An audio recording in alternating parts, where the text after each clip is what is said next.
مدینے کے تاجدار سے, احمد مختار سے, سرور دو عالم سے, رسول کونین سے, نبی الثقلین سے اللہ کہہ رہا ہے اے میرے محمد وَلَا سَوْفَ يُعْطِيكَ رَبُّكَ فَتَرْضَىٰ, ہم ان قریب آپ کو کچھ ایسا عطا کریں گے کہ اے میرے محمد آپ مجھ سے راضی ہو جائے. میں نے پڑھ دیا, تم نے سن لیا. اب یہاں جوگی پورا میں آنے والے ایک ایک عزادار سے مسلمان سے میں سوال کروں گا, نماز کس لیے پڑھتے ہو؟ ہر نمازی کہے گا تاکہ اللہ راضی ہو جائے. روزے داروں سے پوچھا روزہ کیوں رکھتے ہو؟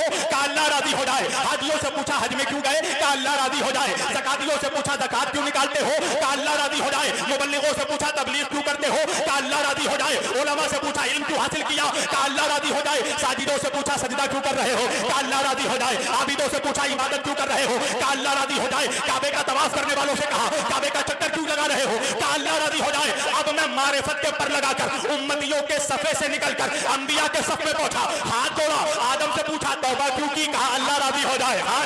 اللہ راضی ہو جائے. موسیٰ سے پوچھا دریا میں راستے کیوں بنائے؟ کہ اللہ راضی ہو جائے. عیسیٰ سے پوچھا ٹھوکر مار کر مردے کو جلایا کیوں؟ کہ اللہ راضی ہو جائے. نوح سے پوچھا کشتی کیوں چلایا؟ کہ اللہ راضی ہو جائے. ابراہیم سے پوچھا آگ میں تسبیح کیوں کر رہے ہو؟ کہ اللہ راضی ہو جائے. یونس سے پوچھا مچھلی کے پیٹ میں تسبیح کیوں پڑھ رہے ہو؟ کہ اللہ راضی ہو جائے. تاریخی جملہ تو بھی پورا کا اس کا مطلب یہ ہے کہ ساری کائنات